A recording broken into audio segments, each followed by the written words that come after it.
I didn't do a countdown. Damn it. I normally do count. Well, actually, you know what? This is like less official. This is just more like let's just form a miniature study group and really like comb through some.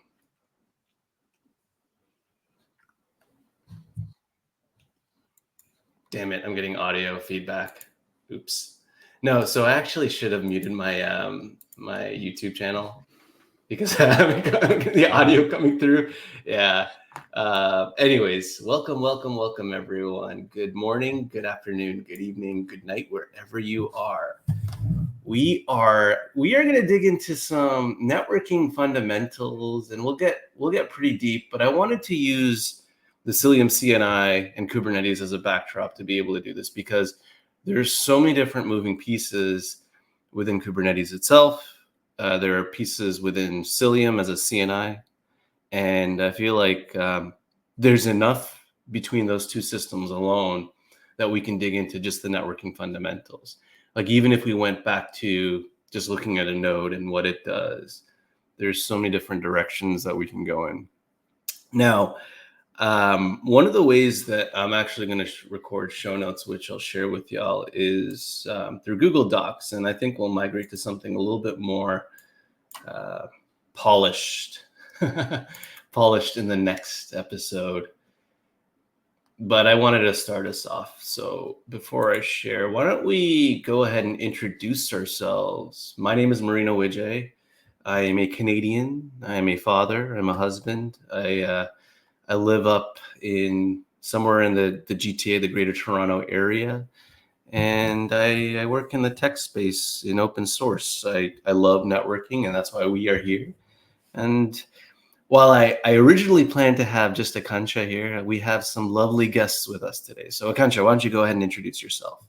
And then we'll Hey pass along. everyone, I'm Aakansha and I am working as a DevRel at EmpathyOps. And I love going to conferences, meeting new folks, and currently I'm deep diving into cloud native technologies. And I love hosting spaces as well. So feel free to join our Twitter spaces that we host every week. So yeah, that is pretty much about me. Leon, you want to go ahead? Yeah. Hi everyone, I'm Leon. I work as a customer success engineer at Solar.io, usually into the DevOps space and the hardware space and organizing meetups and all this. So yeah, that's about me. You wanna go ahead, Tanashe? Hi everyone, my name is Tinashe. I'm currently with AWS, working as a system engineer in the Cape Town office, South Africa. Just helping our customers run cloud native applications on AWS, mostly EKS, ECS, and all that other stuff. So yeah, I'm just here to just learn about Cilium because we've got most of our customers running EKS anyway, so they use Cilium. I think it's a CNI of choice. So I'm quite interested in knowing more about Cilium and see how everything goes from there. Go ahead, Dan. Yeah. Cool. Hi everyone. So my name's Dan. I am a principal community advocate at iSurveillance, working on Cilium, lots of eBPF. Background is kind of a little bit all over the place, but Docker, Heptio, HPE, VMware, Equinix Metal. So I did a lot of bare metal provisioning of Kubernetes clusters and things like that. Maintain some projects that are sandbox and things like that as well. So yeah, excited for today. I love it. We do have 55 minutes left on the stream, so I don't know. There's a lot of different directions we can go in, but I'd love to hear some additional thoughts from y'all around, what got you into networking, why you even showed up to this stream, why it matters to you, and maybe we'll start with you, Dan, and then we'll come back around to me.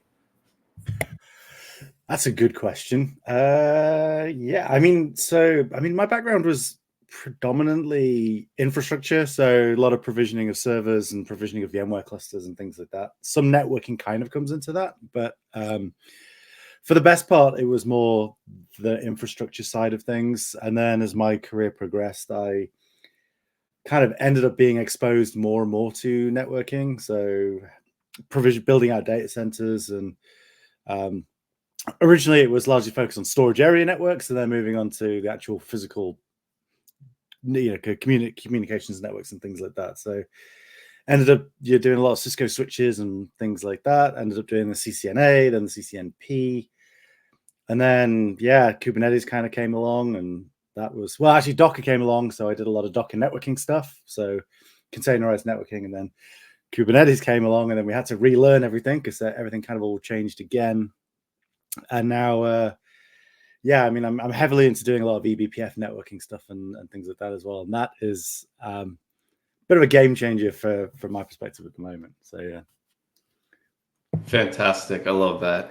I just want to say hello to Siddhant. Welcome to the stream. Also, a hello to Nuno. Thank you so much for coming by. Thank you. And then another from Uni. Hi, Uni. Welcome. Another one from Sid. All right. Well, let's move on to Tinashe. Why did you join this stream, and why do you care about networking? And I know you mentioned that some of the folks in your space also are interested in Cilium, so you want to learn a little bit more. But why networking? What got you into this altogether? That's a very good question. I would say number one, one thing I've learned in the cloud native space is networking is very fundamental in how everything works, right? So with networking, be it from pods, your nodes and everything, you actually need to have that fundamental knowledge of how networking works. And now with Cilium getting recently acquired by Cisco, it shows the confidence Cisco has when it comes to using eBPF in the near future. And I just had a very eBPF, and it's going to be revolutionary, like observability and all that stuff. So coming to this stream, I'm just here to learn as much as I can. That's awesome. Love it. All right, Leon, why networking? Why are you here? Networking is literally my worst enemy because I never understand how it works and how things really flow inside. And since networking is never something that you can always look at and be like, okay, this is happening. It's more of you do something and you get something out of it, and then you be like, okay, this is working, right? So I always try to get into networking stuff, but it's a slow progress. Yeah, that's me. Love it. What about you, Aakansha? Well, I'm pretty new to this space, but I've seen in Twitter spaces, people are so passionate about this domain networking, and that's what got me interested. And I want to learn from you folks, so that's why networking for me. Awesome. So, like I said, we are sharing or we are taking notes in a doc, and we'll try and coordinate here. Maybe Aakansha, if you want to start, I can also add some notes as we go along. But let me talk about why I got into networking, and it really starts with something a long time ago where I was doing the desktop and desk support and sysadmin thing for a bit, probably about 2-3 years now.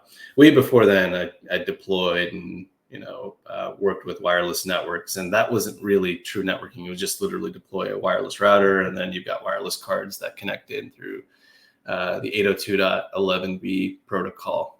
It's a really slow standard, but it's like one of the earliest protocols. It's like you realize that you've got this computer up in your little room, and then the actual main connection is downstairs in the basement, and wireless is the only way to make this possible.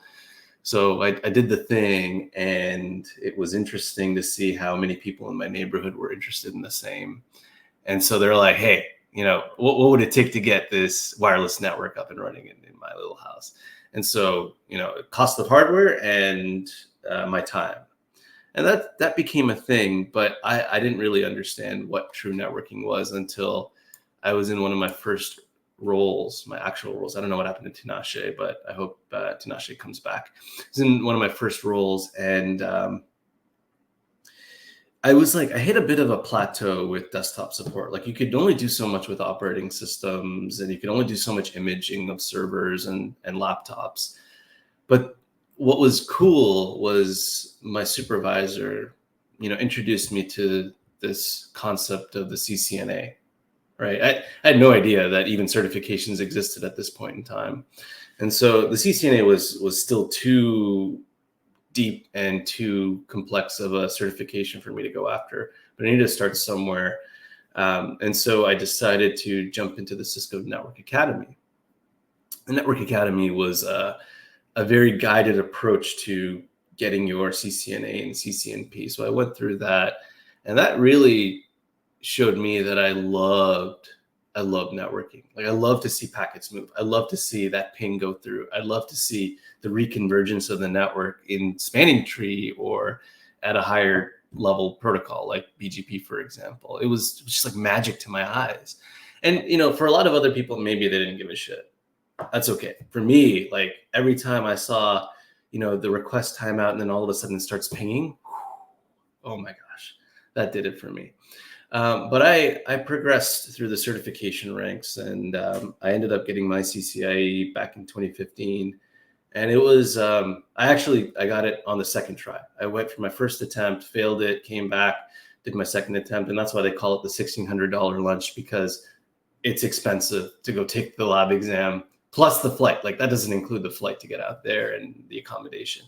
Anyways, it showed me how much, like, how difficult, how extreme, how varying network can become, right? But it didn't stop there. Networking was evolving and evolving in different ways. Like, look, we are staring in the face of Cilium, and it is a retelling of what networking used to be, but at the same time, accommodating of the different kinds of workloads we see today. So that's why I was like, maybe Cilium might be the best tool to demonstrate how networking works. I don't know if anyone else wants to add any thoughts around Cilium. Dan, maybe you could share some thoughts around, you know, maybe the reason behind why Cilium came to be. And then I just, you're talking about, like, you know, how you first got into networking, and you're like, the first, like, that first wireless standard was incredibly slow, like slower than like 4G networks and things like that. And I was like thinking about the first time I actually kind of really did anything networking, and I just suddenly realized, goodness gracious, I am old. Because like the first real kind of thing I remember about networking, and I don't know if anybody is even going to know what I'm talking about, but when I was at college, I had a piece of work that was late, and the networking that we had there was based upon a very old technology, which is 10-base-2, which is coaxial cable, and it has a concept of terminators. Effectively, what that means is that most networkings, you have two ends to the cable. You plug one thing into a computer or a server, and the other end into a switch or another networking device. With 10-base-T, you plug everything, all connects to the same bit of cable, with the concept of these T pieces, which effectively cable goes into one end. It's the shape of a T. One goes to the computer, and then one goes onto the next computer, and you connect with that. And at the end of the two bits of cable, you have the concept of a terminator. Now, if you take the terminator off, the entire network breaks, because that is effectively kind of seals the circuit of the network. So yeah, I basically kind of found where the terminator was in the college network, put it in my pocket, and took down the entire network for the day, so that I didn't have to hand in my homework. So sorry about that, everybody who had work to do with that day and whatnot. But yeah, I mean, it's incredible to think, like, I mean, that network as well was 10 megabits for the entire college. But you know, like, where things were to where we are today, Wi-Fi networks now are, you know, there's new standards coming out. Wi-Fi 7, you know, kind of is out at the moment. Gigabit Wi-Fi networks and things like that. Wired networks, you know, 100 gigabit, 200 gigabit, you know, huge amounts of data. And yeah, I think one of the things that's kind of quite exciting and interesting now really is that the problem that we've kind of had is that networks were evolving so quickly and were so fast that you really needed dedicated hardware to do a lot of the processing side of things. So clever silicon by big manufacturers to kind of process the packets before they went to their end destination. And you know, with things like Cilium and with eBPF and you know, modern processors and things like that, we're moving away from having the requirements for that dedicated dedicated silicon. And we can really do a lot more processing now on the machine itself. So, with, as I say, with improvements to NICs, where you have all of the offloading that happens there, and I can't remember the Pacendo NICs that do all you can basically put code on the network interface itself. So stuff is happening in the machine as opposed to happening else and things like that. It's kind of cool to see that we're kind of moving away from being so tied to these expensive boxes, and we can do a lot more now on commodity hardware. That's what's exciting me at the moment. It's very fascinating. You're bringing this up right now. Sidebar quickly, right? A couple of things that Uni brought up. Packet tracer, absolutely. When I was learning in my Cisco Academy, Packet tracer was the software tool that you could test out some miniature networks.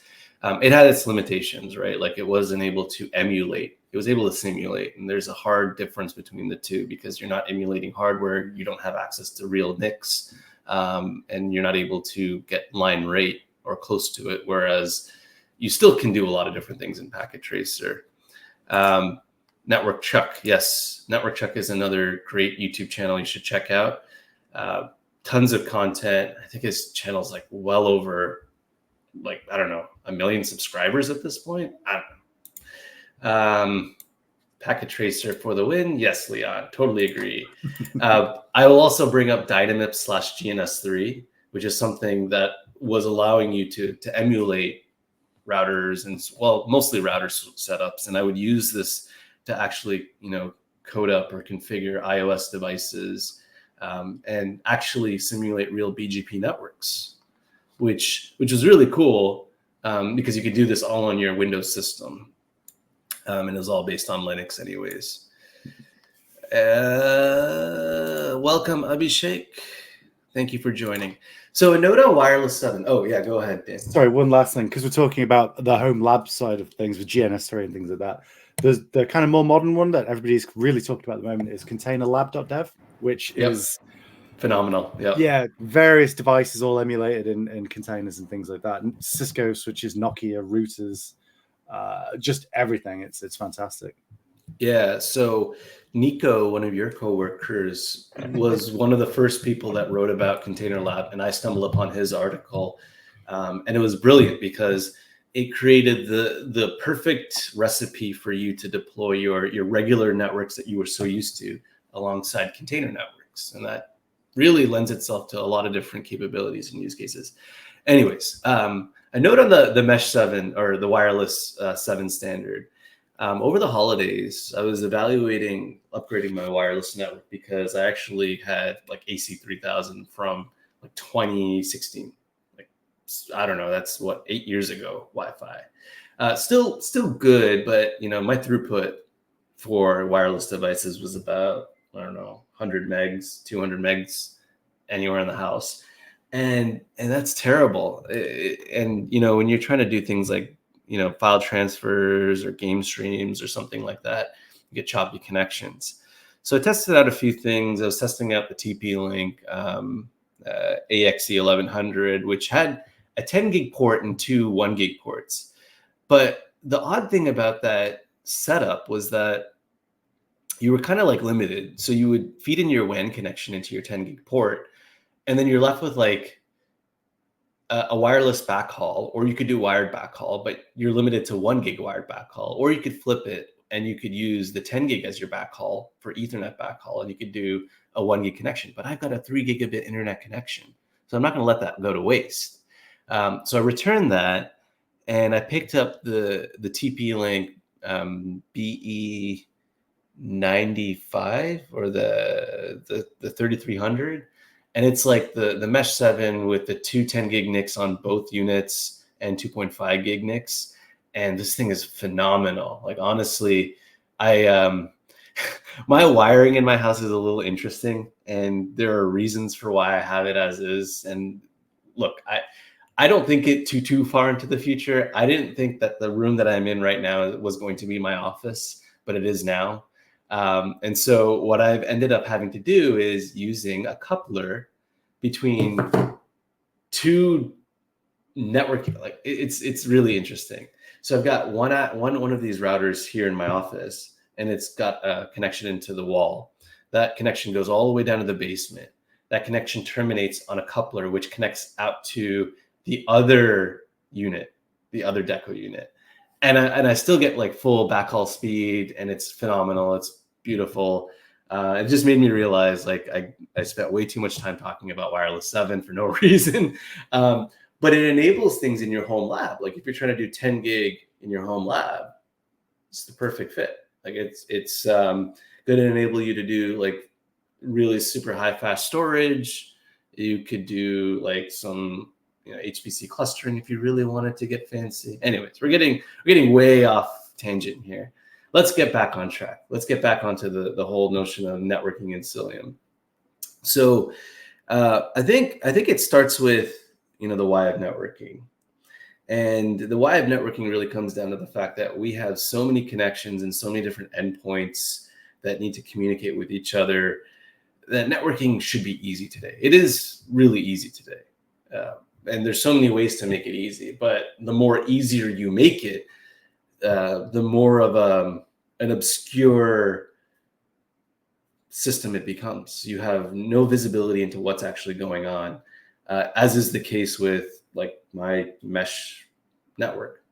Unless I really dig into the software, I'm not really sure what's going on. I don't know if my packets are being redirected to some server that I have no idea where it is, and they're just like hiding the fact that there's a lot of things I don't know, right? But the reality is we can dig into some of this stuff. I could use Wireshark, which is a sniffing tool, to be able to determine where my traffic's going. So Dan, what is Wireshark? We've worked with this tool before. Why don't you tell us a little bit about it? And Leon too, if you want to jump in and share your experience. Yeah. For people that haven't really had to do much sniffing of networking, Wireshark is I've actually got Wireshark open on this window, on another window, because You want to share? Well, I mean, there's not really much to look at. I was basically pulling apart BGP packets. Let's go. Yeah, I'm gonna share my screen. Let's just dive right in, and then we'll find our way out if we need to. Yeah. So this is Wireshark. If you can see that, look at that. How exciting is this? So effectively, one of the things I've been doing is some underlying stuff around BGP. But so what we have here is on a machine where BGP was actually happening. I asked for the machine to effectively capture all of the packets that were BGP related. So effectively dump all the traffic that's going through a NIC. And all of that traffic is basically filtered for what's going to be on the port 179, which is the BGP port. And effectively what we really have here is everything that's happening in terms of the connection itself. So a lot of this is the first few, the top four here really are TCP setting up a connection. We now have a connection established. I've connected to 179. Do you acknowledge that? Are we SYND, etc., and all that jazz?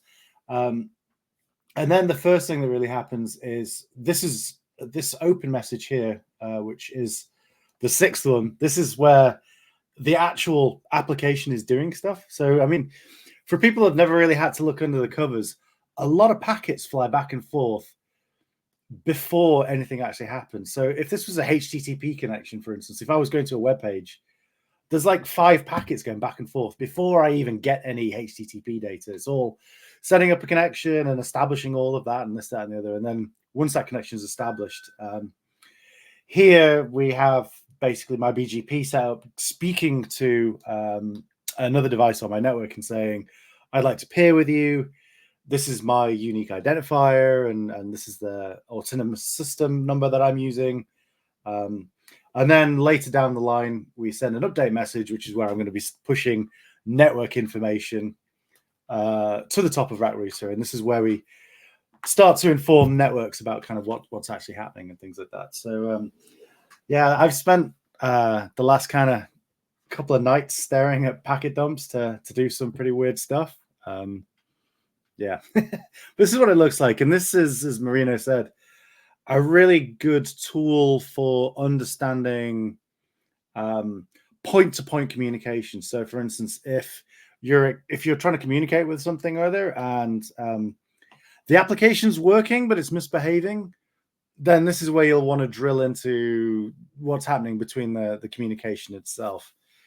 It's when connections aren't establishing that things start to get a bit wacky, and that is been a bit of a problem in Kubernetes due to the amount of layers of things that are actually happening from start to finish. Well, see, that's just it. There are so many layers in the world of containers and Kubernetes. Like it kind of blows your mind when you really think about how that all comes to be, and the different like abstractions that have to sit up top. Like you really think about it, it's like, okay, let me build a physical network, but oh, by the way, let me build a virtual network on top of that. But oh wait, let me build another virtual network on top. That's what we're doing. Yeah. So in any case, I'm actually just trying to pull up some slide here that I want to show you all because I want to demonstrate something important. There are some comments and questions coming in. Krish, welcome. Yes, Krish, you are super late. We already discussed the entirety of networking at this point, and you missed the entire show. I'm literally like opening up a new slide deck on the fly. I think I should just share my screen and you can all see what I'm doing. Damn it. Come on. So, Leon, what's your experience working with Wireshark? I would say I use it a lot when it comes to troubleshooting with customers because most of the times it's distributed debugging in a way, and the network is what we always have to look at. CubeShark is what we use, but since it's like with customers, they don't like to install stuff. So Wireshark is like what we directly use to like just inspect how traffic is going from the cluster, out of the cluster, back into the cluster. So that's how we sort of debug a lot of the network related issues, I would say. So it's pretty fun. I also had given like a small talk on CubeShark like months ago, but yeah. Okay. Yeah, KubeShark is a very interesting tool as well. I'm definitely gonna bring that up at some point. We'll talk about it on a stream. And yeah, there's a comment here from Ayush. I don't know who Ayush is. Any thoughts on alcohol overdose? Unfortunately, this is not the stream for that, but maybe ask that on Twitter and someone might have some thoughts around it. Yes, Krish. Oh my gosh, I don't know what we're excited about, but yes, welcome to the chat. And this is the Ayush I was looking for. Welcome. All right, I've got the OSI model on screen here. The OSI model, what is it? It's the OSI. OSI stands for Open Systems Interconnect, and it's a model by which we understand the flow of networking, by which we understand how an electrical signal becomes an HTTP request. But it always starts with the electrical signals at that physical layer. So, my voice and my video coming across this feed here, this stream to you, is a bunch of ones and zeros, like a significant amount of ones and zeros that make this possible. But those ones and zeros get translated into hardware addresses. It gets translated into instructions, into direction, into data and payload, and that has to traverse a network somehow. So the OSI model is the standard by which we can understand how this data moves around, how it gets classified, where it originates from. I'm just looking at the comments. I can't. I'm sorry. Dan, you're gonna have to pick up from where I left off. I'm gonna pick myself up. Yeah, no, that's fine. Yeah, it's funny as the OSI model. It's quite an old model that is, like we talked about the CCNAs and CCNPs and things like that. The OSI model is certainly something that like you get asked a lot of questions about. And we talk about Kubernetes, for instance. You'll hear people reference layer 4 and layer 7 quite a lot as well. So, is it layer 7 capable, or is it just doing layer 4 for advertising services and things like that? And without kind of understanding the OSI model, it doesn't really mean a great deal. So this is kind of why, when we say that this ingress gateway is layer 7 aware, we look at the OSI model and we're now aware that if we say it's layer 7 capable, that means it's application capable. And what we kind of mean by that is that it can speak application. So ingress controllers being the obvious one, when we say they're application aware, they can speak HTTP. They understand the application protocol of HTTP and can therefore act upon them. If things are layer 4 aware, then they're transport aware, which effectively means we can understand the concept of not only IP addresses, but ports. So we can see traffic coming in on a certain port, and layer 4 tends to refer to ports, which define the type of transport that's occurring in the IP TCP model. And that's where we interact with the networking traffic. So it's really where things sit in the stack. As I say, layer 7, we've gone beyond all of these other layers, and then we're looking at the application data that's in the networking data. Lower down, we look at, layer 2 is the frame. So that's from machine to machine. Layer 1 is whatever it is sending that data, whether that's cables, whether that's radio signals, whether that's whatever. I mean, you say physical, but radio is a form of communication, which is a funny thing about the OSI model. Things have changed since it was originally created. No, that's great, and it's pretty fantastic that you framed it that way. Ha ha ha! Such a bad joke. I love layer 2 jokes, but also I get a lot of the layers, but whoever talks about layers 5 and 6 these days? No one. It's the thing is, it's so abstracted away. But let's break this down. So physical is really about those devices, and I've got a switch that I could show you all. Actually, no, that's a bad idea. Where did it go? It's hiding somewhere. Anyways, layer 1 is really about like those devices, those physical devices. They could be anything. They could be. Actually, you know what? Screw this. I'm unplugging this for now, and I will deal with the ramifications after the fact. So this is a switch, right? This is a wireless switch right here. You see these ports? They're switch ports. So we plug cables in. Like I'm going to go rip a cable out. Actually, no, I have a cable down here. Way too much chaos going on at this moment, but this is a cable, right? So I take one cable and I plug it in here, right? Where does the other end go? Where does the other end go? Does it go back in here? Do we want to put it back in here, Dan? No, right? That's infinite internet, right? Yeah, that could be infinite internet, but maybe not, right? We have to seed the internet somehow. But once we seeded it, then it's infinite internet. No. By doing so, by plugging this into this port, we actually potentially could create a loop. And the reason why we could potentially create a loop is because there is a mechanism on this device. It's a switch, and it's called MAC learning, right? It learns about addresses that are connected in. So if I connect a server, I've actually got this little Raspberry Pi here, which I can show you. So I've got this Raspberry Pi over here, okay? So this is my compute. This is my server. This could be, I don't know where the heck Dan left and went. Maybe he got angry at me because I decided to take a different direction, but that's okay. Dan will enter the chat again. I have complete faith in him. Now, we have this Raspberry Pi in here, and it's an endpoint. Now, I need to get network connectivity to this. It's got no power right now, but I still need network connectivity. So I could take this LAN cable, and I could go, and it technically should have network connectivity. But the reality is, I still have to do some things to make this possible. Okay, Siddhant, we're going to kick you out if you don't stop your misbehavior here. No one needs to know about my bad cable management right now, okay? So in any case, we've got a wireless device here, and we've got a Raspberry Pi. So it's got network connectivity. But the reality is I've kernel panic. That's what happened with Dan. Dan should re-enter the chat shortly.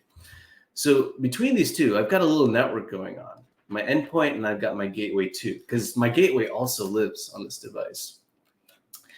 Now, I will run applications on this Raspberry Pi all day long, and I will use this device to get out to the internet, to get to other networks. Krish, seriously, like look at these comments. Aakansha, can you show some of these comments to some folks? Like, people need to see the kind of difficulty I have to endure when working with folks like Siddhant and Krish. And all right, so I'm gonna actually power this all on. We're gonna see this all in action. I'm just doing some stuff behind the scenes, but while I'm doing that, we're gonna see how networking actually works. I'm providing power to artifacts here, so bear with me for a second. And then Dan re-entered the chat, I think, so maybe someone can let Dan back in. All right, so while that's powering back on, it's like giving the network engineer with cables. Yes. It's very much that. All right. While my little network and Raspberry Pi are coming back online, I'm gonna add Dan back into the chat, so we should be good to go. But let's talk about this. So I just showed you a little bit of the physical layer, and the moment that connection was established, we now have achieved the data link layer as well. And the reason why that is because that Raspberry Pi that I was holding has something called a MAC address. And that's a burned in address. That's an identifiable address locally unique to that device. And because it's locally unique to that device, that also means that no other device technically should have that. But in the world, we know that this is not a reality because there are other devices that have probably the exact same MAC address. We just hope, we have this very strong hope that these two MAC addresses don't end up on the same network because they're like different parts of the world. Chances are that this will never happen, but there's still a likelihood that it could be possible. Now, this could be a problem because in the process of the switch learning about all the hardware endpoints that are connected to it, which is known as MAC learning, we're learning about all these hardware addresses. The situation in which we learn about the same MAC address twice could indicate one of two things: that there's a loop in the network, or the fact that there are actually two endpoints with the same MAC address. So how do we direct our traffic to the right endpoint? That's a story for another day. But the loop situation is how spanning tree protocol, a protocol that infinitely learns about a MAC address, steps in to say, sorry, we're going to prevent this loop, and we're going to prevent an outage on the network. We can get super detailed about this, but we won't right now because I feel like there's way too much going on. All right, so as we climb up the layers, we also need globally identifiable addresses because we have locally identifiable addresses known as MAC addresses. We need something global. So we'll use something called IP addresses or IPv6. The reality, though, is that IP addresses are very finite, like MAC addresses. They're finite in the sense that there are only so many, and IPv4 addresses grant us about, 16 million usable addresses? Is that the case? Is that what it is, Dan? I don't know. I feel like I'm off with that number. It's been a while. Yeah, I think it's in the region of 4, I think. 4 million? Okay. So maybe okay. But usable addresses in the public space, meaning like, okay, this will allow me to publicly speak on the internet, but there are a finite number of those addresses. And the reality is we have many, many more devices than we do have addresses. 4 billion. We have 4 billion. Okay, yeah. That's the number. Sorry. 16 million seems like a subnet that I would use, but and I wouldn't want to use that subnet size, but 4 billion addresses seems a lot more reasonable. So we have probably, 1,000 times more devices than we do addresses at this point. And we can't easily assign each one of those addresses or each one of those devices a unique address. So the way we get around that is by masquerading, using an address multiple times over by hiding it, using this concept called network address translation or port address translation. We could get into the details of that, but it's an effective way to take one public IP address and share it with multiple private IP addresses. And we could also get into the subnetting conversation now, but oh my gosh, that is something we should save for another stream. Okay, so now we have addresses. We have globally identifiable addresses. But the thing is, if every endpoint has an address, and if every endpoint has multiple applications that have to share that address, how do we differentiate which application is doing what? So this is where the ports come in, right? The ports create a transport layer which help us identify which protocol stack is communicating on what port, what application is communicating, what service we need to talk to, and which service we're going to terminate on, right? So it creates a very distinct pathway, you could say. That's what the transport layer does for us. So let's take the standard TCP, HTTP communication. I'm going to go to, I don't know, Cilium.io, which is an HTTP communication, right? And in that situation, I'm connecting on port, for simplicity's sake, I'm connecting on port 80, right? We're not going to talk about 443 and HTTPS yet. We'll get to that eventually, but we're going to connect on port 80 for now. That is an indication on both ends that we're talking on HTTP, a protocol that is web related. We're going to send over web data and you're going to see it on your browser. That is distinct because it is a unique pathway. Now, we could have different forms of pathways. We could have a communication where I am SSHing into a box where I need to pass in commands. And that's another pathway because it's a distinct laneway from my host system to an endpoint where I'm going to pass in commands. Now, beyond layer 4, beyond that transport layer, we technically don't have access to session or presentation. In fact, these are the ways we codify how our application is going to communicate across the network. But most of the time when we're interacting with these applications, we're never going to actually interact with those two layers unless we're actually building it. So if I'm sitting at the code layer, I'm messing around with my sockets, I'm identifying which sockets I'm going to use, and that gets codified into the stack itself. Beyond that, the customization that I have access to is either going to be at layer 7 or at layer 4 and below. Now, once we jump up to layer 7, this is exactly what Dan's talking about. I'm seeing the application, I'm interacting with it. It's presented to me either in the form of a website, or we're looking at the stream right now. That is layer 7. That's the application layer. And at that layer, we have more defined information. We have more defined metadata. No, I haven't started sharing anything, Kunal, because I'm actually waiting for my Raspberry Pi to power on, which I think it did not power on because I don't know what happened here. Yeah. Anyways, I'll stop talking for a second so Dan can speak. And I'll pass the ball to Dan or anyone else that feels like they want to jump in and add some value to whatever the hell I just said, because I don't know if anything I said was cohesive or coherent because I was distracted. Yeah, no, I mean, it does make perfect sense. It's, from a developer perspective, most people who are writing applications really probably don't really care too much about anything other than layer 4 upwards. So if you're writing a Go program, you're effectively going to say, I want to expose this port. So, for instance, if you did a http.listen, the only kind of bit of information you're passing to that Go function is the port that you're going to listen on.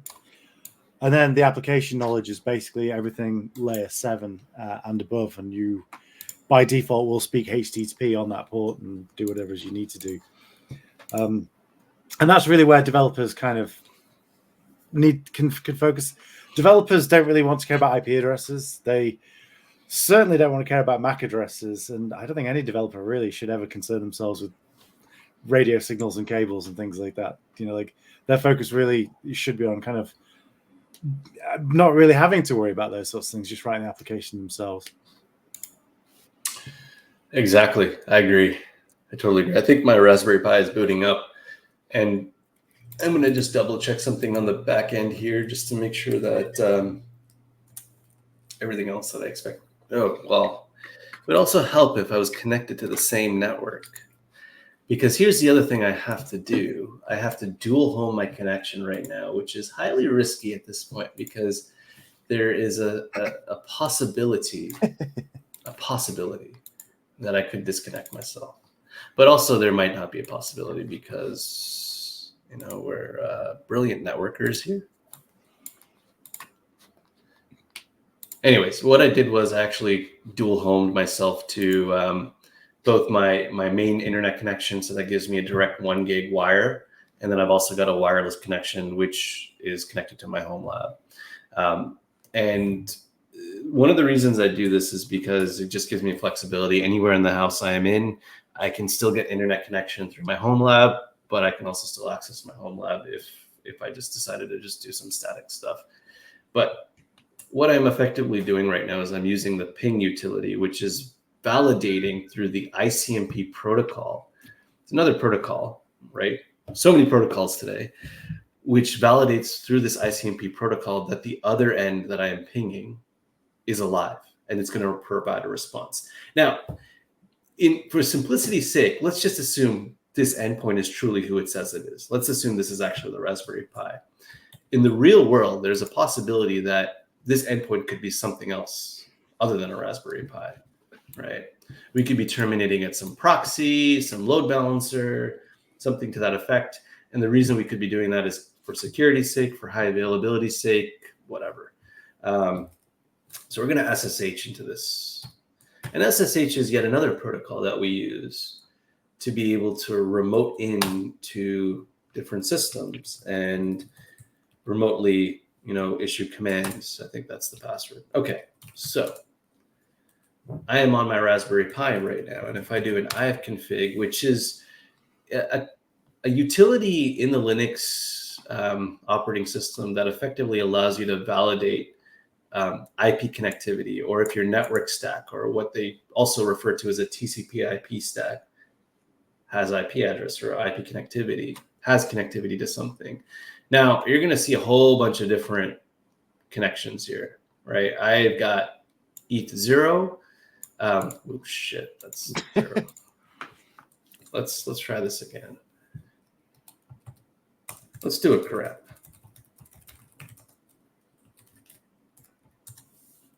Okay, that's not what I expected, but maybe I should help me grep, man. Come on. I think you should do it. I've config ETH0. You'll just get the information. There we go. See, this is why I have Dan. All right. So I have config ETH0. I mean, basically, technically, ifconfig's deprecated. I think you should be using IP, but IP link. Yeah. Okay. I mean, anyway, sorry, I digress. Right. See, this is good though. This is really good. IP link 2. Is that how we do it? IP link 2. No. I can't remember. I think it's IP link show ETH0, something like that. Oh, look at that. Unfortunately, it doesn't output the IP information. So unless there's another command we could use, but let's use ifconfig for now temporarily. Let's understand a few things. So when we were looking at that Raspberry Pi a few moments ago, that physical port that you saw on that Pi was tied to this interface that we're seeing here in the operating system. And ETH0 is representative of that. It has an IP address of 192.168.8.150. It has a subnet mask of 255.255.255.0.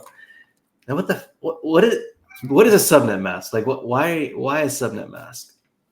Now, we will spend some time going into IP addressing and subnetting at some point, but to simplify what a subnet mask is, it's the definition of how large your network is and how many hosts are contained with it, and is also the definition of what your network address would be based off of what these bits are, right? Now, I could literally spend 20 minutes talking about this, but we only have 10 more minutes. There's also something called a broadcast address, and it's usually used when I want to send traffic to everything in my network, or in my subnet, I should say. There's something we're not seeing here, and it's called the default gateway. And I'm going to show you what that default gateway is by issuing a route. Now, the route command doesn't actually show me my default gateway. I have no idea why. Let's You try can use the IPR, IP space R. Yeah, that's a good point. No, just R. Yes, there we go. Do you see that default via 192.168.8.1? So that default is our default gateway outside of this network. So this right here is the network we're a part of, right? So anything within this network I could talk to. There is something tied to the network mask here that makes this very significant around who we can talk to. But if we're trying to talk to something outside of this network, we actually need this. We need this address. And this address is like the router. The router. It's like, if I want to get access to some of Dan's network, some of Dan's friends, I will go to Dan, and Dan will tell me, no, you will not have access to my friends, or yes, you will. And this is how you can get to them. This is effectively what a router is. Yeah. If I want to figure out all the nice cafes in wherever Aakansha lives, I'll go to Aakansha and say, hey, tell me about all those cafes, because I won't know them. If I want to know about where to get the best raspberry pies, I'll go to Leon, because I don't know, right? So that's effectively what a router is. You don't know something, you go to something else. And that's what we use the default gateway for. Yeah. It's basically a catch-all. So anything that's not on his local subnet, so you can see the bottom two rules here, that traffic is basically just going to go straight out the box to wherever it needs to go. If I try and access an IP address that's outside of that subnet, so 10 dot something or other, we don't know about that. It's not on our local subnet. So it goes to the catch-all. It goes to that address. It sends traffic to that address. And hopefully, whatever is sat on that IP address will know where to send the traffic next. So that could be your home router. If that was the case, then it'll go to your ISP, and your ISP will send the traffic wherever it needs to go. And that's effectively what's kind of happening here. It's the catch-all for where stuff needs to go if we don't know about it on our local network. Marino, you're muted. Oh, sorry. So 8.8.8.8 is not in our local network. And as such, we actually need to use our default gateway to get to our remote network. And what happens is, I don't see 8.8.8 locally in my routing table, in my host routing table. So I'm going to go to my default gateway. Do you know about 8.8.8.8? Yes, I do. Let me take you there. And so it takes you all the way there and back. And that's the beautiful thing about default gateways. Now, with about 5-ish minutes left, right? We want to take this somewhere, and we want to really dive deeper. So I don't know, Dan, if you're going to be available for the next one, but what I was also thinking is, let's take the approach of building out a miniature Kubernetes cluster with like kubeadm, kubevip, demonstrate the need for nodes, node IPs, node networking, and that's going to teach a bunch of people how networking works at a lower layer, and we can get Cilium deployed in the next go. Yeah. So once we have a cluster up and running, we can get Cilium up and running, and we'll end there for that next stream. But today, I want folks to see that networking can be really easy if you aren't, the one that's responsible for it. But if you are, like, holy shit, it can get pretty hectic. Yeah, absolutely. I think one last thing really is, if you kind of want to understand what Marino was just talking about there, if you do a trace route .8.8.8.8, you will actually see all of the steps that are taking place, and you'll see every route that you don't have it installed. I can quickly share. Trace path will be there. No mistake. You just keep trace. No, just hit enter. Nah. Oh, it's does the IP have a trace node? If in doubt, apt-get install. It's going to be in the Net Tools package, I think, off the top of my head.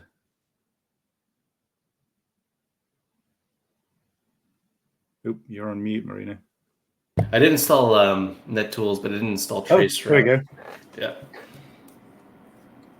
So now, after this is done, I should be able to run a quick traceroute. But exactly what Dan is describing, because look, you don't just have one router that's available. The internet is comprised of many, many, many, many networks that all have routers and gateways that interface with each other to trade network information and identify where resources live. So we just did a trace route, and while we could dig into every one of these line items are hop points to get to our destination. So in order for me to get to Google DNS, I have to hit every one of these routers. Now, this is my lab router. This is, I can't remember what this is. This is some router in between. This is strange. Oh, I know what this is. This is my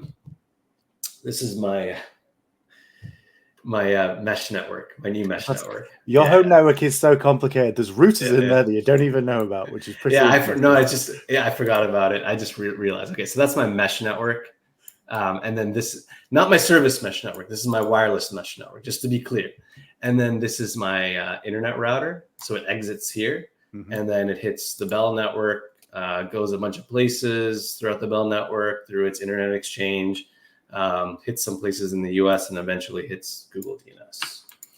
So there are hops throughout the network. What we don't see, though, is that if one of these hops disappears, we won't even know that it disappeared because there'll be an alternate path. And that's another area. Yeah, sure, I leaked my IP. At the end of the day, I could just do a refresh of my router and get a new IP. So I'm not really worried. But I'm a network engineer at the end of the day, so I'm not really worried about that too. Quick, everyone, hop on. Yeah, come on, hop on, hack into my network. But the idea is, though, like once you have all these details, you're able to figure out what your network truly looks like. You're able to figure out if there's a problem either in your local network or something further upstream. So that being said, like let's plan for our next stream out. Let's let me stop sharing and let's share our docs. Aakansha, do you want to share the docs?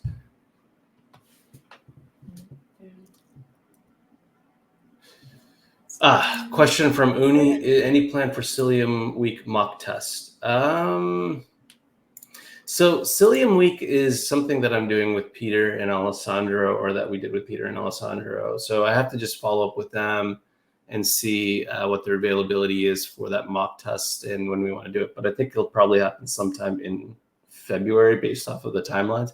I mean, we might even be able to squeeze it in for the end of January. But I'm actually trying to think about the beta exam because I signed up for the Cilium certified beta. Dan, you signed up for that too, right? Or actually, you wrote the exam, or I think you might have. I was involved a little bit in writing some of the questions, but right, okay. There's, I think, let me see if I can find it. Bear with me a second.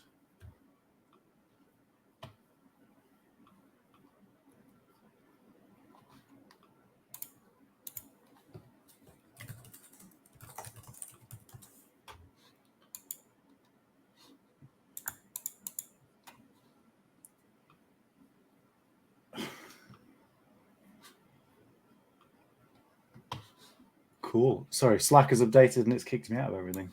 That's helpful. I love it. Oh, that's funny.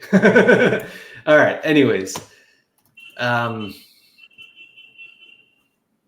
so yes, what we're going to plan for next week is we're actually going to set up a brand new Kubernetes cluster. Right. We'll use the Kubernetes docs, and through the setup of that Kubernetes environment, we'll use like Civo Cloud, for example, as our playground because we get access to Civo Cloud credits. It's a great cloud environment to test out some of this stuff as well because it's easy to use just for our own testing purposes. It's also great for production, by the way, so go check it out. But having said that, yes, K8s is the back end of how this might work, but we'll set that all up, right? We'll bootstrap it with kubeadm. We'll see the node networking stand up, and then we'll also see how to install Cilium, and now that provides the container networking layer. And then, you know, following streams after that, we can dig into some more network related stuff through Cilium and see how things like static routing, BGP routing, network policy, firewalling really come into play here, even load balancing, because there's a lot of different concepts that get covered in Cilium in networking that we could easily dig into and really establish a tie into every one of those OSI model layers. So we're going to do that. That's our goal. Our goal is to use Cilium to teach you how the OSI works, understand packet flows, understand how endpoints get their IP addresses, understand how policy comes into play, understand how we can like optimize the network even. And Cilium can do all of this for us. So expect to see more of that next week. We'll follow up with another graphic. Aakansha, Leon, Dan, any thoughts, comments, questions, anything maybe we missed in this, you know, chaotic, you know, non-scheduled, unstructured stream? Yeah, no, I think it's fantastic. I think there's a lot of tools out there. I think once we kind of go through setting up a Kubernetes cluster, you know, do a kubeadm in it, things all stand up, and then probably decompose it a little bit, because like it sets a lot of stuff up and you don't really know what a lot of it is. Well, you don't know what a lot of it is. Kubeproxy, what's that doing? Is it a proxy? What's its job? What's its role? Where do CNIs actually come in? Yeah, there's a lot of things to actually decompose. And I think once we decompose everything, we can start to see a lot of how a lot of the things that we've discussed today, so the OSI model, where does that fit into things like services or pod IP addresses and ingress controllers and things like that, and service meshes.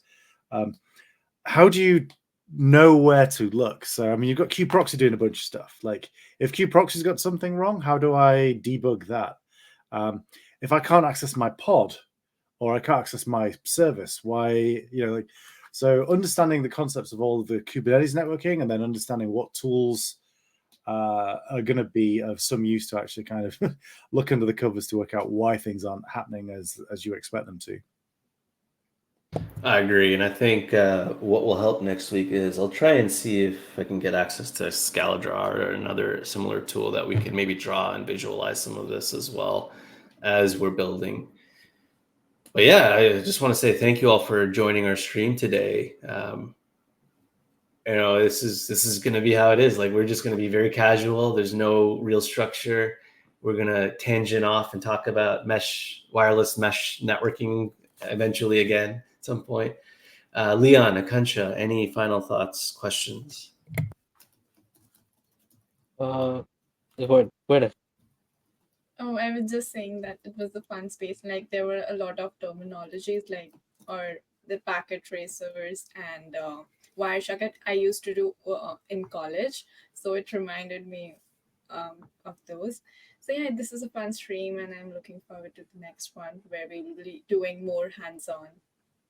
Yeah, you know, and while Dan is here for everyone's 10 base 2 questions, I'm here for everyone's ATM and frame relay questions. And just a special shout out to Guillaume. Welcome to the stream. Guillaume's one of my other beautiful friends out in the tech space and had a massive hand in building out Docker. So if y'all are interested, go check him out. All right. Well, thank you everyone again for joining our stream this morning and afternoon and evening. We will see you all again next week. And oh, by the way, there's another stream going on that Aakansha and I are doing with Mark from Tremolo on enterprise security and authentication. So check that out. It's tomorrow at 10 a.m. Eastern. Hope to see you there as well. Take care, everyone. See ya. Yeah, Krish, we'll get you the cable management. Take care.